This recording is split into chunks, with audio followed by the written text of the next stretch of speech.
Assalamualaikum warahmatullahi wabarakatuh. Halo semuanya, apa kabar? Berjumpa lagi dengan saya Khairul Umam di mata kuliah Desain Analisis Algoritma. Hari ini kita akan berbicara tentang kompleksitas algoritma. Apa itu kompleksitas algoritma dan seperti apa pembahasan kita untuk hari ini? Mari kita saksikan.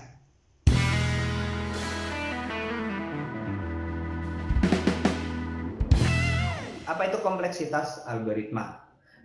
Dari pengertian katanya sendiri, kompleksitas itu bisa kita terjemahkan menjadi sebuah kerumitan, sebagai tingkat kerumitan dari sebuah algoritma. Nah, uh, kenapa disebut kerumitan dan seperti apa efeknya? Kita tahu bahwa semakin rumit sesuatu biasanya akan kita selesaikan dalam waktu yang lebih lama. Begitu juga dengan algoritma, apabila dia rumit, maka kemungkinan besar pemrosesan dari algoritma itu atau running time dari algoritma itu juga lebih besar. Analoginya seperti ini. Uh, jika kita disuruh untuk memindahkan seember kecil air, ya, apakah lebih besar dibandingkan dengan usaha yang kita gunakan untuk memindahkan segelas air, gitu. Jadi ada ember isinya air sama gelas isinya air.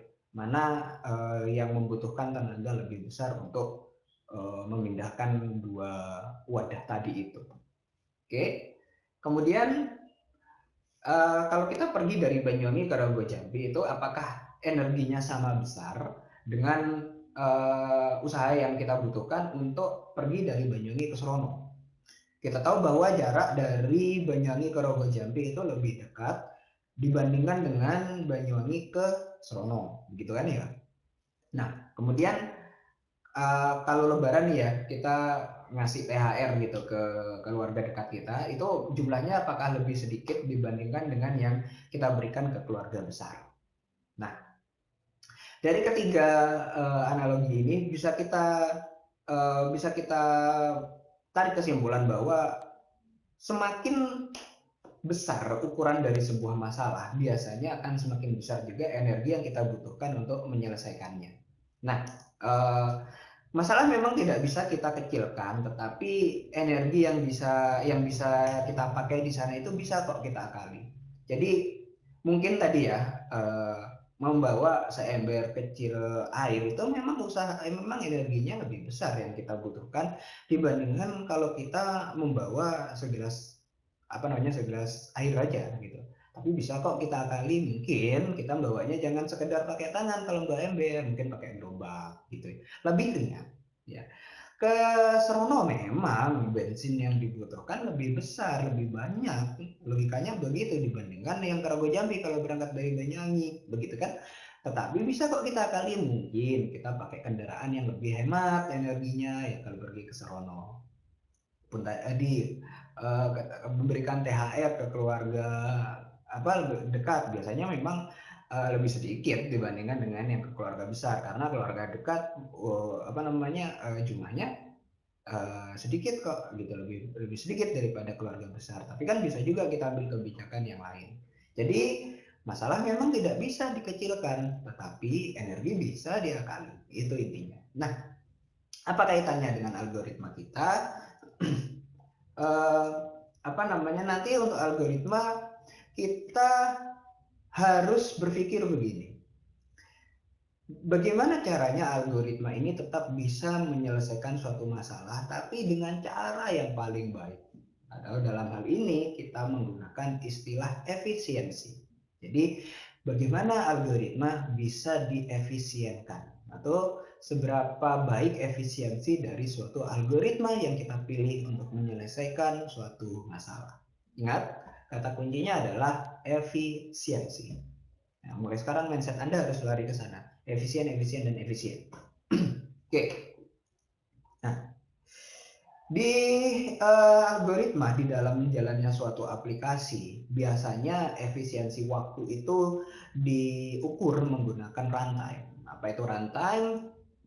Runtime itu berarti seberapa lama suatu algoritma bisa menyelesaikan masalah. Jadi running time gitu ya. waktu yang digunakan untuk menjalankan algoritma. Oke, selain waktu, efisiensi waktu juga efisiensi ruang kalau berbicara tentang efisiensi di algoritma. Jadi tidak sekedar bertanya seberapa cepat algoritma ini bisa menyelesaikan suatu masalah, tapi juga yang ditanyakan adalah seberapa banyak ruang yang digunakan oleh algoritma ini untuk menyelesaikan suatu masalah. Nah, dalam hal ini ruang adalah berarti ruang memori usage-nya di sini. Seberapa banyak memori yang dihabiskan oleh algoritma ini hanya untuk menyelesaikan kasus ini. Gitu. Jangan-jangan ada algoritma yang lebih murah lagi, ada algoritma yang lebih hemat uang lagi. Begitu. Jadi dua hal ini yang biasanya akan dipikirkan oleh seorang programmer saat memilih algoritma untuk menyelesaikan suatu masalah.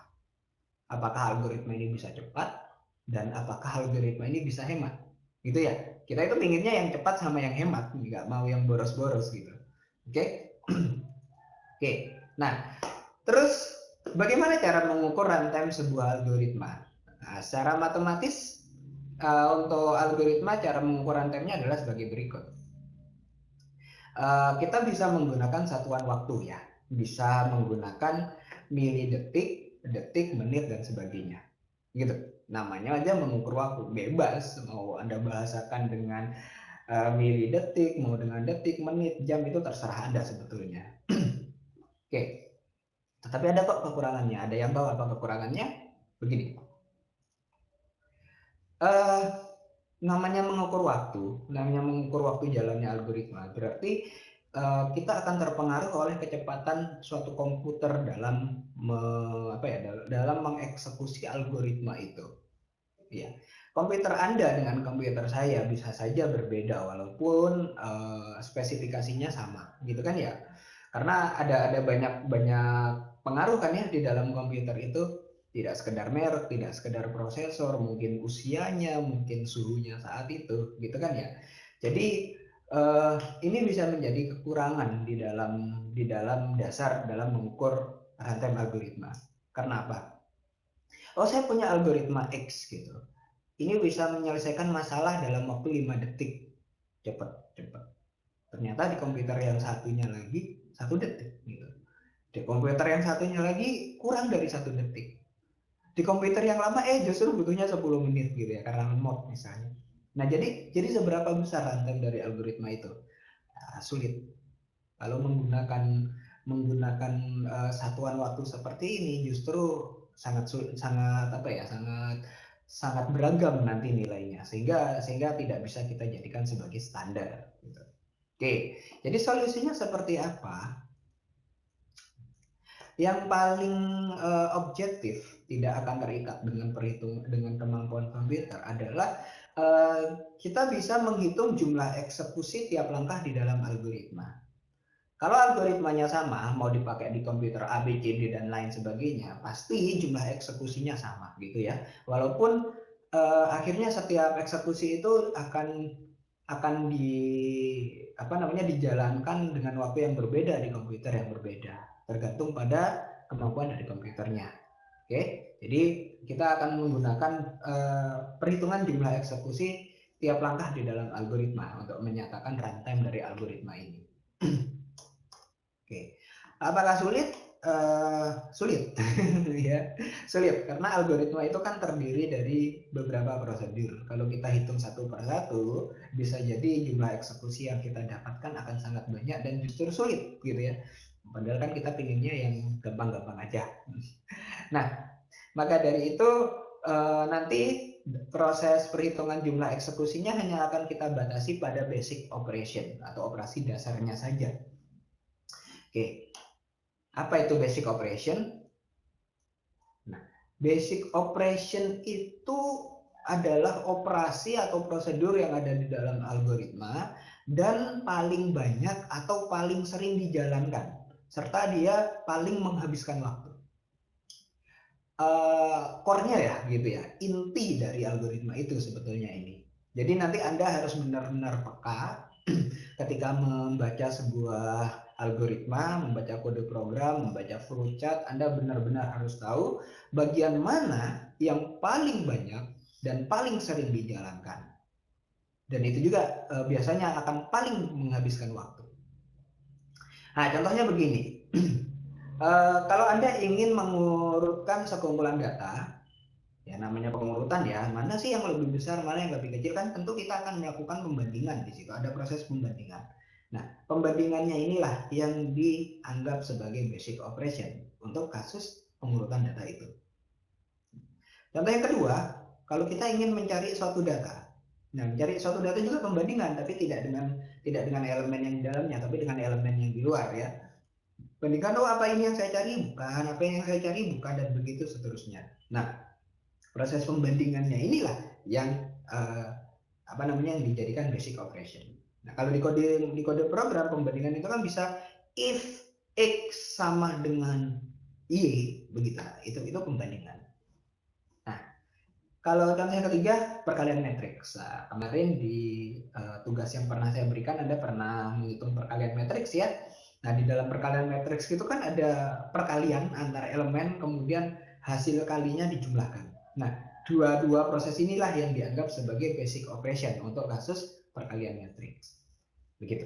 Oke, nanti kita akan lihat lebih jauh di pertemuan-pertemuan berikutnya juga. Kita akan lihat lebih jauh bagaimana membaca sebuah basic operation dari kode program.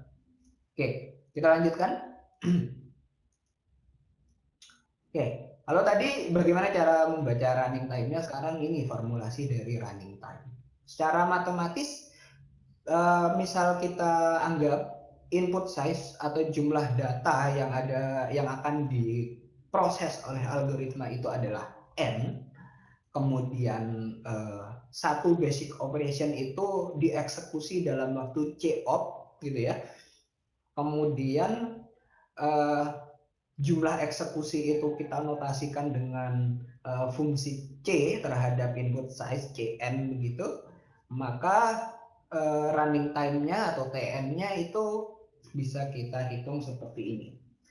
Running time hampir sama dengan waktu eksekusi suatu basic operation dikalikan dengan jumlah eksekusi. Ya benar, gitu ya. Katakan waktu eksekusinya 1 detik.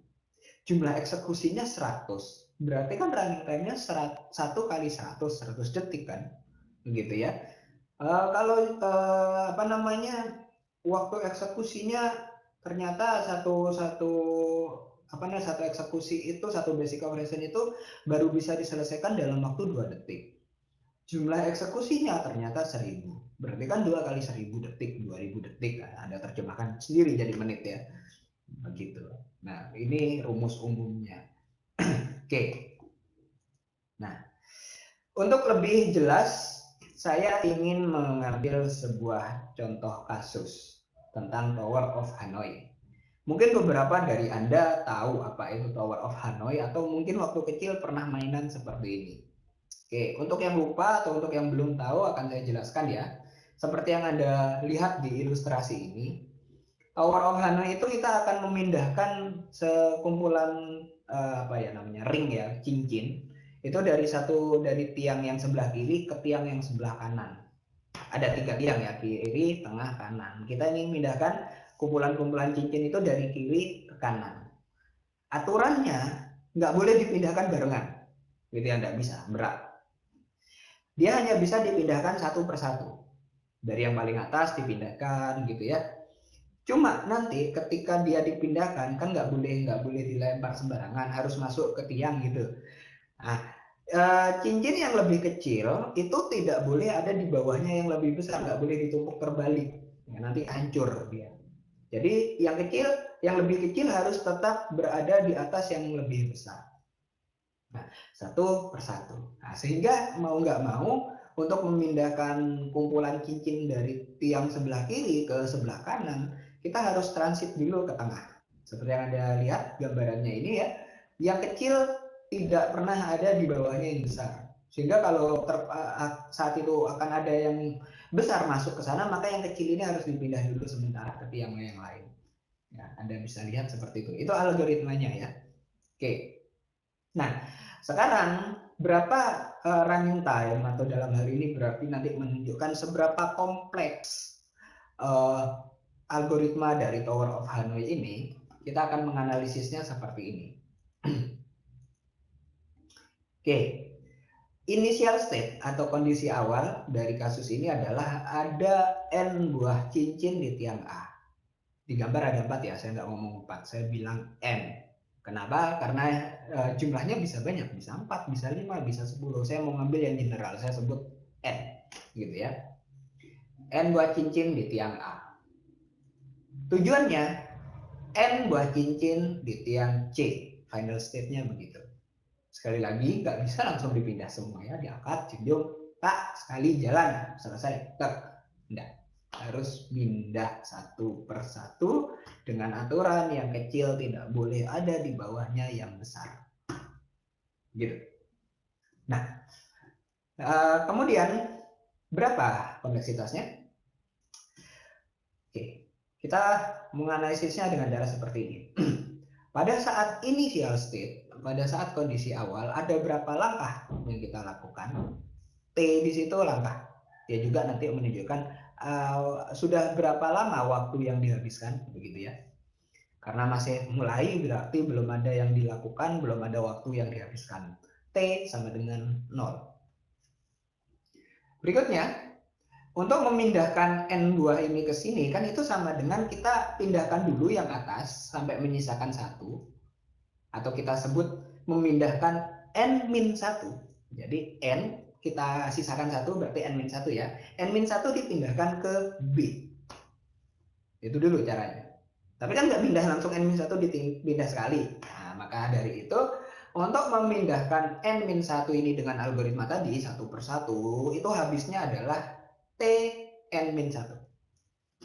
Nah, kita masih pakai fungsi di sini ya. Cuman fungsinya turun sudah. Tadi Tn, sekarang Tn-1. Karena hanya memindahkan N-1 cincin ke tiang B. Berikutnya, karena ini sudah bebas, yang paling besar ini sudah bebas, ini kan bisa kita pindahkan ke C langsung. Satu kan, satu cincin langsung dipindahkan ke C. Itu bisa. Ada berapa langkah yang dibutuhkan? Tentu hanya satu kan. Oke Pak, saya bawa ini satu kali jalan yang paling besar ke C. Oke, maka pada kondisi ini T-nya sama dengan 1. Berikutnya, kan yang ini, yang ada di B ini harus dipindahkan ke sini. Tapi nggak boleh sekali angkut, gitu. Harus one by one. Berapa total waktu yang dihabiskan? Nah, itu sama dengan kayak memindahkan ke B ini tadi, Tn-1. Gitu. Gitu ya. Jadi dari B ke C ini dengan proses panjang, nggak satu kali langkah, itu bisa pindah ke sini ya. Total waktunya disebut Tn-1. Waktu untuk memindahkan N-1 buah cincin. Nah itu, gitu ya. Nah, dari 4 tahap ini, 4 step ini, berapa total waktunya? Berapa total T-nya? 0 ditambah Tn-1 ditambah 1 ditambah Tn-1 berarti hasilnya adalah untuk memindahkan N buah cincin dari tiang A ke tiang C dengan proses tadi, total waktunya adalah 2 Tn-1 ditambah 1. 2 kali waktu untuk memindahkan N-1 cincin ditambah 1. Nah, itu akan menjadi total dari waktu yang dibutuhkan untuk memindahkan N buah cincin dari tiang A ke tiang C. Oke, sampai di sini coba Anda cermati, coba Anda pahami. Anda boleh pause dulu video ini untuk melihat lagi bagaimana proses dari 2Tn-1 plus 1. Oke, jangan asal menyimak, tapi Anda harus benar-benar paham. Oke, baik, ini ya formulasi matematika dari running time untuk Tower of Hanoi. Tapi nggak enak nih ya. Tn-1, T-nya itu berapa gitu. Kita nggak pingin ada T, kita pinginnya hanya ada N gitu ya. Karena input kita adalah N atau jumlah cincin gitu. Semakin banyak jumlah cincin, logikanya akan semakin lama begitu kan. Tapi seberapa lama kalau saya punya N gitu. Kita perlu tahu itu. Sehingga kita harus menghilangkan Tn-1-nya. Bagaimana caranya? Oke. Kita lanjutkan dengan melakukan telescoping dari Tower of Hanoi. Telescoping itu Anda tahu teleskop ya, melihat jauh gitu kan ya, teleskop. Nah, ini analoginya kita ingin melihat jauh mungkin dari proses perhitungan Tower of Hanoi tadi. Oke.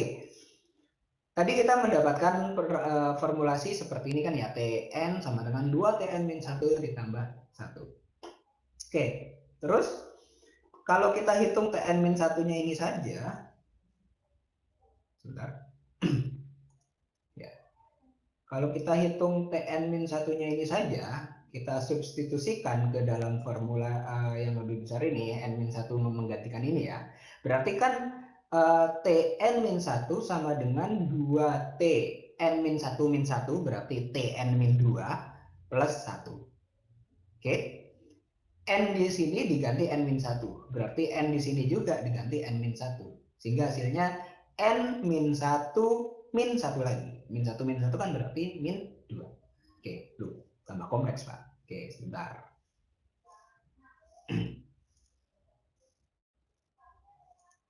Oke. Nah, sekarang kita coba substitusikan lagi. Kita kembalikan Tn-1 ini. Tn-1 ini kita kembalikan ke sini. Oke. Nah, berarti Tn-1 kan kita ganti yang ini ya. Berarti kan menjadi di sini persamaannya 2 kali di dalam kurung 2T N-2 plus 1 tutup kurung lagi plus 1. Oke. Jadi persamaan yang ini diganti Tn-1-nya dengan yang ini. Sehingga didapatkan yang ini. Oke, pelan-pelan Anda bisa hitung juga di kertas, lihat prosesnya ya. Kalau kita hitung berarti jadinya begini kan, 2 kali 2T kan 4T N-2, 2 kali 1 berarti 2, terus plus 1 lagi. Betul? Oke, kalau saya pakai basis 2, maka jadinya begini. 2 pangkat 2, Tn-2 ditambah 2 pangkat 1 ditambah 2 pangkat 0. Ya. Yang 2 adalah 2 pangkat 1, yang 1 adalah 2 pangkat 0. Pak, kenapa begitu kan? Nanti. Oke. Nah, berikutnya yang ini bentar. Yang Tn-2 ini berapa nilai Tn-2? Oke, kita coba bedah. Tn-2 kalau kita masukkan lagi ke sini tadi sebagai dasar ya, sebagai formula dasarnya, maka kita akan mendapatkan 2T N-3 plus 1. Pak, tambah lagi Pak. Ya sih, bentar. Gitu ya. Kemudian kita substitusikan lagi. Tn-2 ini kita masukkan lagi ke sebelah sini. Saya ambil laser dulu.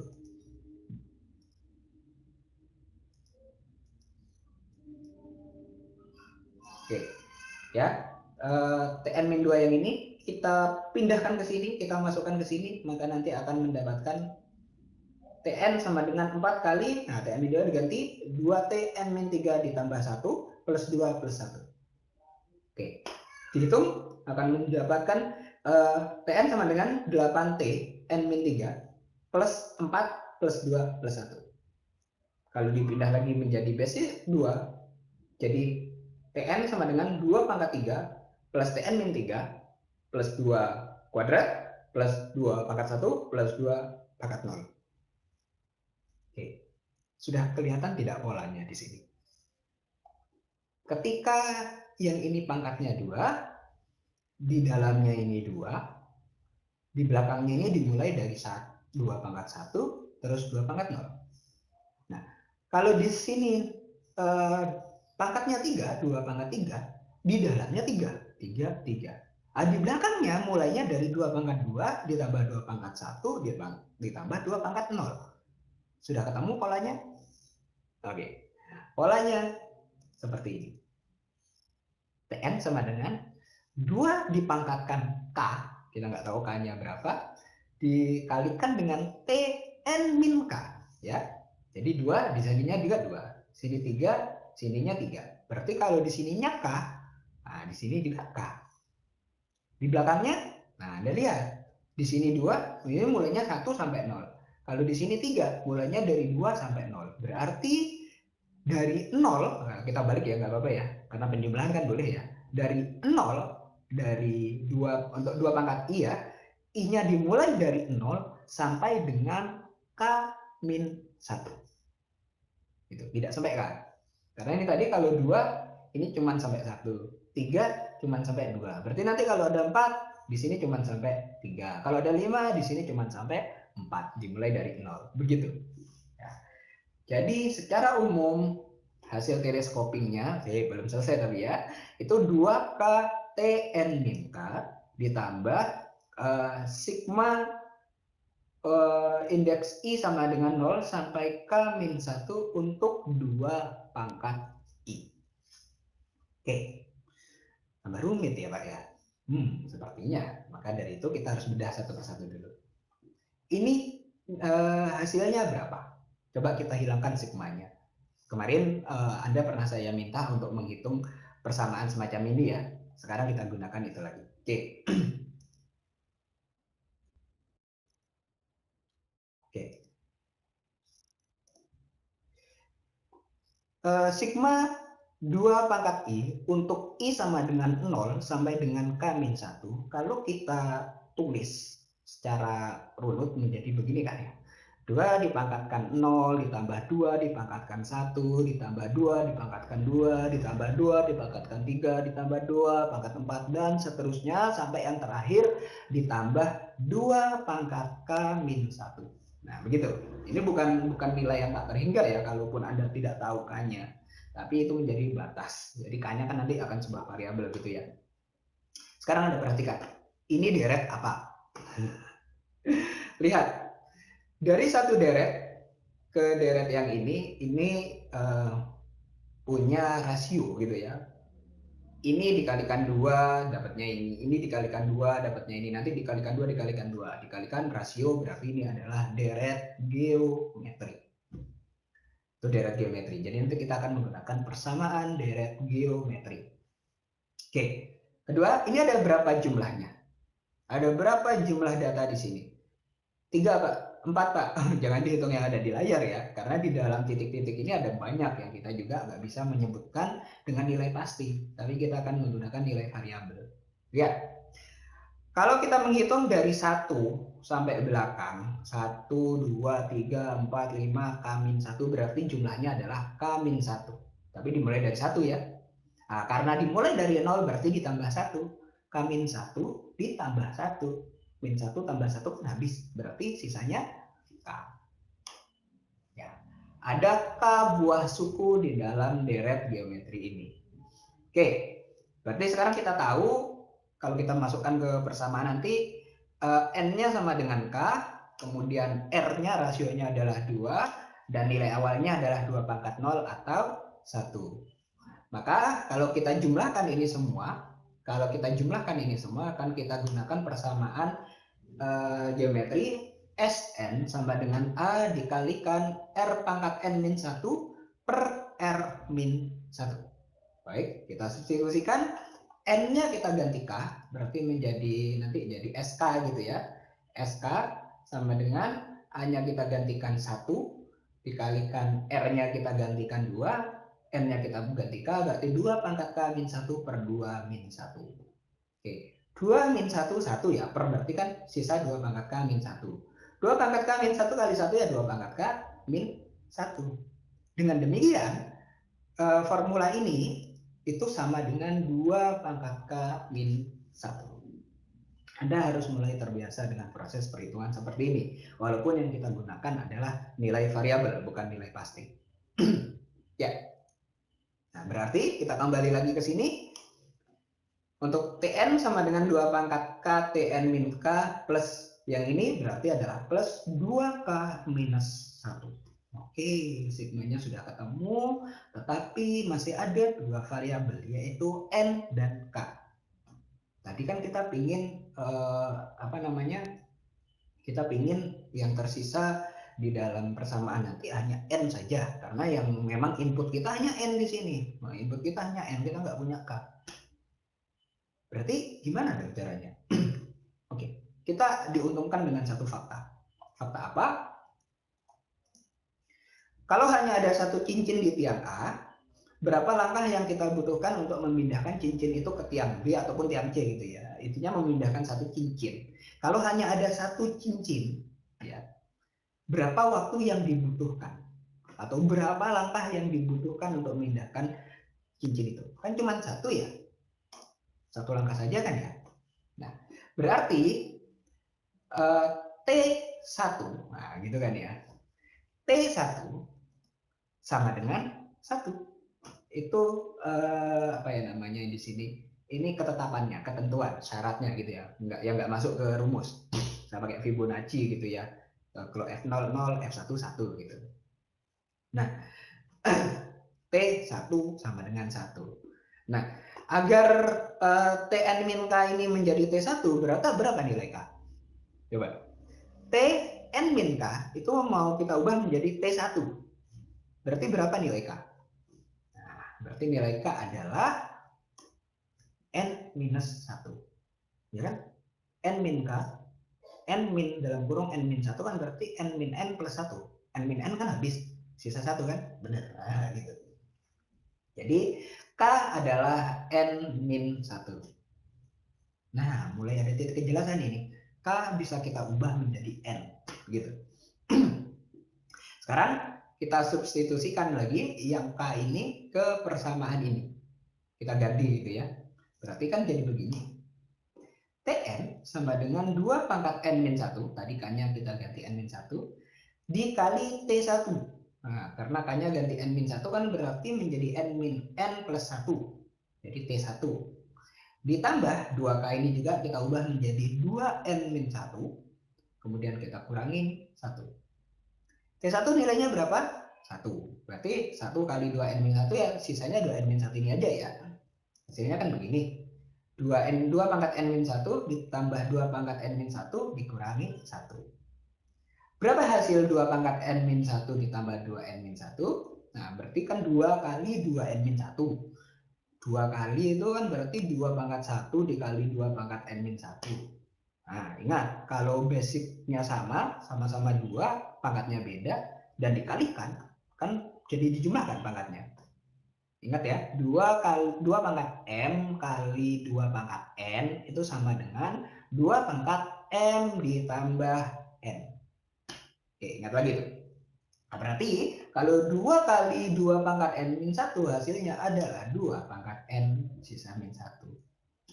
Nah, selesai. Jadi, hasil telescoping atau running time dari algoritma Tower of Hanoi adalah 2 pangkat N min 1. Gitu. Jadi, untuk N buah cincin di dalam Tower of Hanoi, kita membutuhkan waktu 2 pangkat N min 1 untuk memindahkan N cincin tadi dari tiang A ke tiang C dengan proses yang panjang tadi. Oke, dapat ya? Sepertinya rumit tapi ternyata memang hasilnya kalau sudah ketemu itu hasilnya mantap. Oke. Nah, efeknya apa kalau kita sudah tahu nilai ini? Sekarang bisa kita misalkan. Kalau saja di dalam tiang A ini ada 64 buah cincin, nah, berapa waktu yang kita butuhkan untuk memindahkan memindahkan 64 buah cincin ini ke tiang C? Jika saja satu cincin itu waktunya membutuhkan waktu 1 detik untuk memindahkan. Jadi satu cincin dipindahkan 1 detik, cincin lagi pindahkan 1 detik. Berapa jumlahnya? Bukan 64 ya, ingat prosesnya panjang. Tapi N-nya kita ganti 64, berarti 2 pangkat 64 dikurangi 1. Sama dengan bla bla bla bla bla bla detik kalau dikonversikan menjadi 500 miliar tahun lebih. Bayangin, hanya 64 cincin memindahkannya 500 miliar tahun lebih. Wow, banyak ya. 500 miliar tahun itu udah berapa keturunan itu. Oke. Nah, inilah gambaran sederhana dari bagaimana cara menghitung kompleksitas suatu algoritma dan apa pengaruh kompleksitas itu terhadap waktu dari prosesnya. Ini saya umpamakan satu cincin itu pindahnya 1 detik. Kalau kita ke komputer, memang sih komputer lebih besar ya, 1 mikromili, bahkan banyak ya detiknya cepat kalau untuk komputer sekarang. Tapi tetap saja semakin besar ukuran datanya, maka semakin besar juga waktu yang dibutuhkan. Oke, Nah, sampai sini Anda boleh pause dulu video saya, coba dipahami, dicerna, benar-benar dicermati ya, pelan-pelan. Oke, kalau Anda sudah paham, kita lanjutkan. Ini biasa ya, ini cuma latihan aja sih, hitung. Kalau saya punya 3 algoritma seperti ini, TA yang pertama rumusnya adalah setengah N kali N-1, yang kedua adalah 2N kuadrat ditambah 3N-4, yang ketiga adalah N pangkat 3 min 10. Hitunglah waktu yang dibutuhkan oleh masing-masing algoritma jika input size berarti nilai N ya, bernilai 10, 100, 1000, dan 10.000. Kita lihat hasilnya. Anda bisa lihat seperti ini. Nah, perhatikan, meskipun dengan jumlah N yang sama, ternyata nilai yang didapatkan jika dimasukkan ke sini, running time-nya, peningkatan running time-nya itu berbeda. Yang ini dari 45 naik jadi 4.950, cuma naik ribuan ya, naiknya ribuan. Kemudian ini jadi 499.500, naiknya ratusan ribu. Kemudian ini jadi puluhan juta. Puluhan, ribuan, ratusan ribu, puluhan juta. Dibandingkan dengan yang kedua, dimulai dari ratusan, ke puluhan ribu, ke jutaan, ke ratusan juta. Gitu. Yang ini cuma puluhan juta, ini ratusan juta. Nah yang ketiga, ratusan, ratusan ribu, ratusan juta, ratusan miliar. Wow, N-nya sama, tapi meningkatnya justru lebih besar yang ini. Gitu. Kok bisa? Oh ya Pak, yang C pakainya N pangkat 3, sementara yang ini cuman ini ada N kuadrat tapi dibagi 2, yang ini N kuadrat tapi dikalikan 2. Nah, analisis matematikanya seperti itu. Ini kita sebut sebagai order of growth. Ya, tingkat pertumbuhan. Seberapa besar, seberapa cepat suatu fungsi itu tumbuh, itu disebut sebagai order of growth. Nanti akan kita bahasakan, oh pertumbuhannya linear, berarti lurus gitu ya. Oh pertumbuhannya kuadratik, kuadrat. Oh pertumbuhannya faktorial, oh pertumbuhannya konstan. Nah seperti apa perbandingannya? Nanti. Nah kenapa kita menggunakan order of growth ini? Pada kenyataannya nanti analisis efisiensi itu tidak akan menghiraukan konstanta pengali dan hanya fokus pada order of growth. Ya. Order of growth itu nanti yang kita kenal adalah O1, O log N, ON, ON kuadrat, ON pangkat 3, O2 pangkat N. Padahal tadi kita dapat persamaan 2N kuadrat ditambah 3N ditambah 4. Ada yang setengah N kali N min 1. Ada yang N pangkat 3 min 10. Loh Pak, yang konstanta min 10, yang ada di belakang kuadrat besar tadi kemana? Nah, itu nggak kita pedulikan di dalam analisis algoritma ini. Karena apa sih bedanya? Oh Pak, kecepatan fungsi saya tumbuhnya N kuadrat min 1, sementara si dia N kuadrat plus 1. Bedanya cuma di min 1 sama plus 1, tapi sama-sama kuadrat dia. Sama-sama kalau semakin besar data, ya Anda bisa lihat di sini, semakin besar input size-nya, yang N kuadrat semakin tinggi. Sementara yang linear, nah ini kan linear ya garis lurus. Yang linear nggak begitu besar tumbuhnya. Running time yang dibutuhkan untuk data yang sama lebih kecil, begitu. Nggak ngefek gitu. Nggak ngefek nilai konstanta yang ada di belakangnya. Oke, nanti kita bahas lebih lanjut ya. Nah, dari sini nanti kita akan menemukan 3 jenis kasus efisiensi. Yang pertama adalah worst case, di mana algoritma itu berjalan paling lama. Kemudian best case, di mana algoritma itu berjalan paling cepat atau dalam kondisi paling baik. Dan average case, ya ini kasus yang wajar. Nah, untuk menotasikan worst case, best case, dan average case ini nanti kita akan menggunakan notasi asimptotik. Apa itu notasi asimptotik? Nah, asimptot itu sendiri kan berarti pendekatan. Berarti ini notasi yang menyatakan pendekatan. Ya.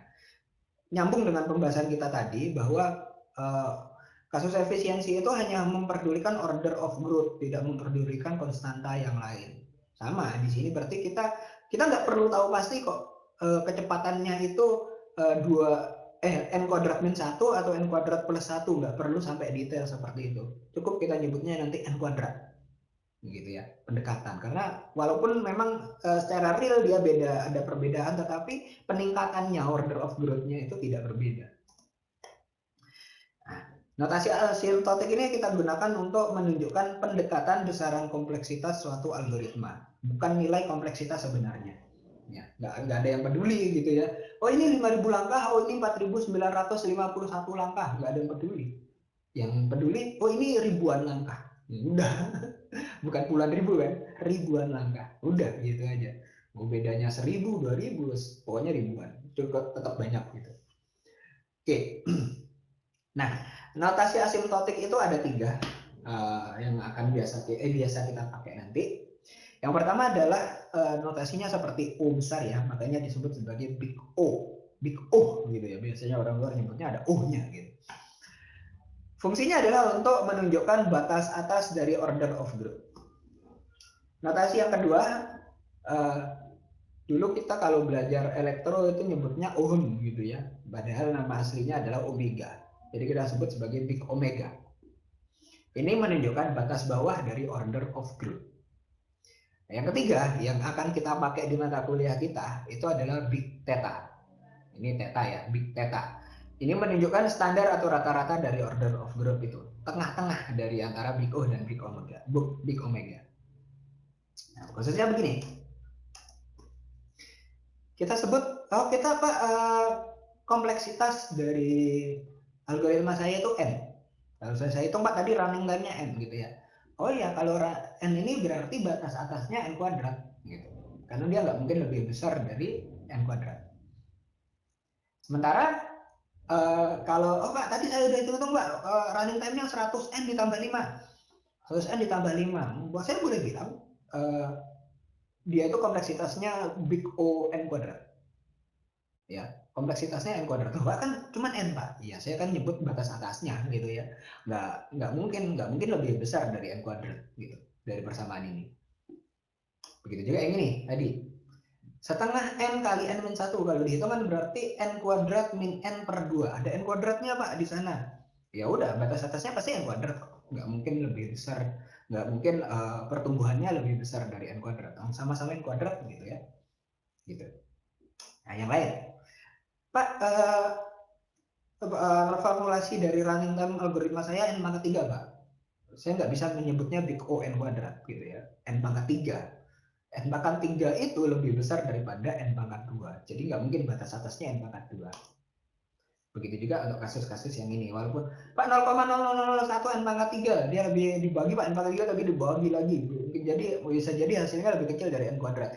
Tetap pertumbuhannya lebih besar N pangkat 3. Kita ngomong pertumbuhan di sini, bukan nilai real gitu ya. Pun yang ini ya, N pangkat 4 lebih besar.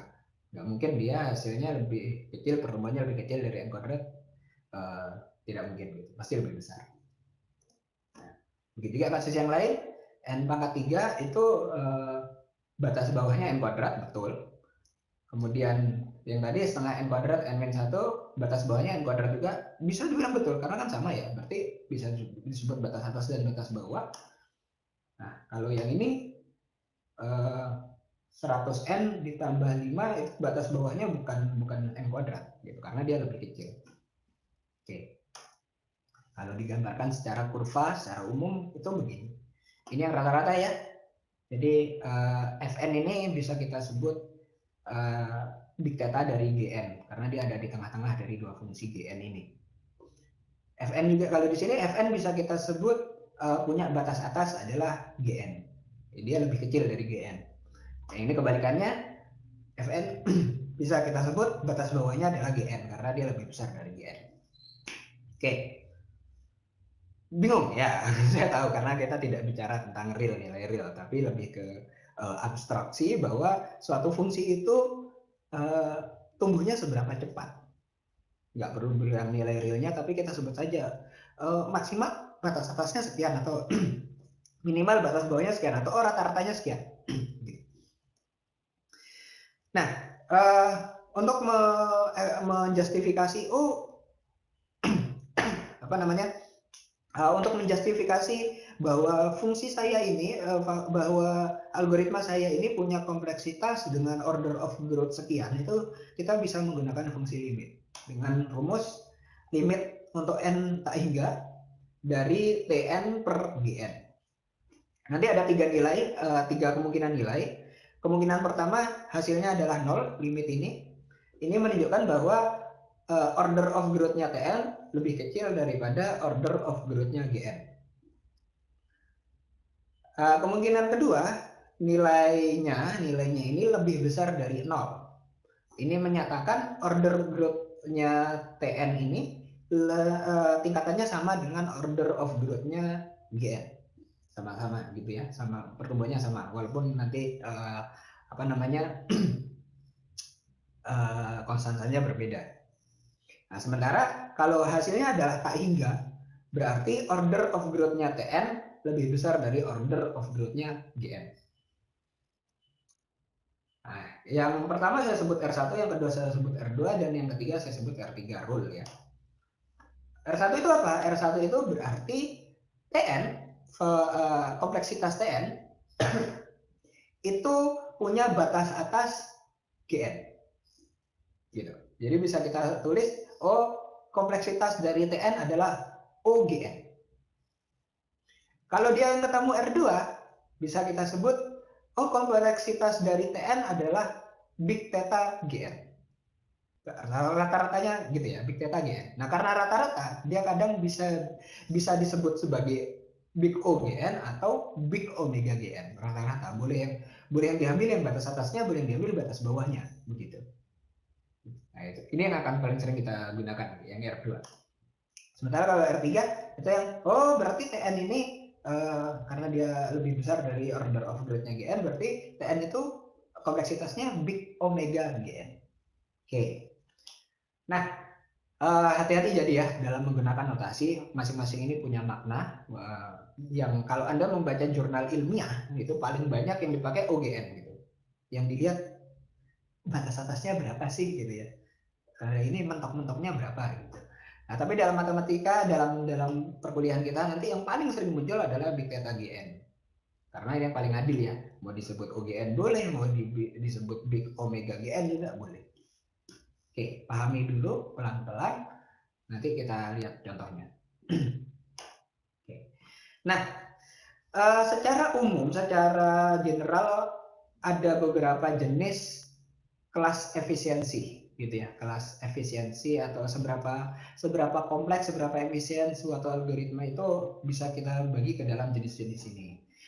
Kalau nanti simbolnya 1, O1, big theta 1, big omega 1, berarti dia konstan.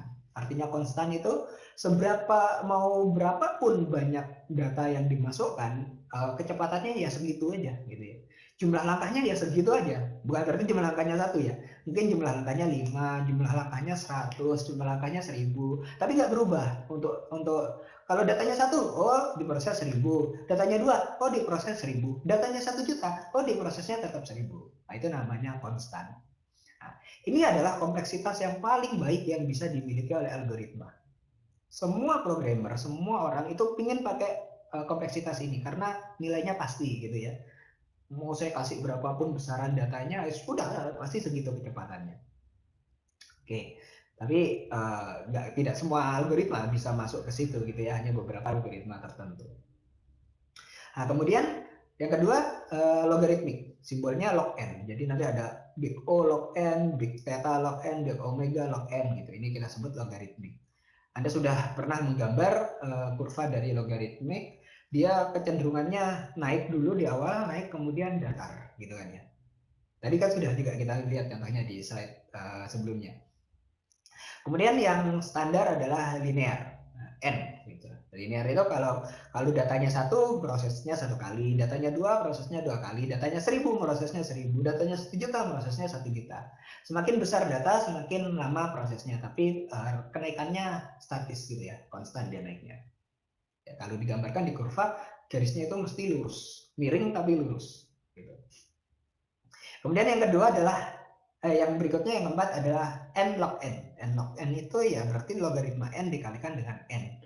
lebih besar dari N, tetapi karena logaritma tadi kurvanya itu cenderung naik kemudian datar gitu ya, naik kemudian datar gitu. N log N juga gitu, naik kemudian datar tapi lebih tinggi daripada N dan log N. Tetap lebih kompleks tapi tidak rumit juga gitu, kompleks tapi tidak rumit. Coba diartikan sendiri. Yang berikutnya adalah kuadratik N pangkat 2 ya. Ada tahu kurvanya kan naik seret gitu. Datanya naik sedikit, running time-nya naiknya rada banyak gitu. Kalau datanya semakin banyak berarti running time-nya lebih banyak lagi karena kurvanya supaya tinggi gitu. Nah, ini orang biasanya menghindari yang kuadratik karena datanya baru ditambah sedikit, waktunya udah nambah banyak, rugi saya gitu kan ya. Lebih buruk lagi n pangkat 3 kubik gitu ya, lebih besar dari n kuadrat. Lebih buruk lagi n 2 pangkat n gitu. 2 pangkat n kalau ada 1, 2 pangkat 1, 2. Kalau ada 2, 2 pangkat 2, 4. Kalau ada 3, 2 pangkat 3, 8. Kalau ada 10, 2 pangkat 10, 1024. Kalau ada 20, wow banyak.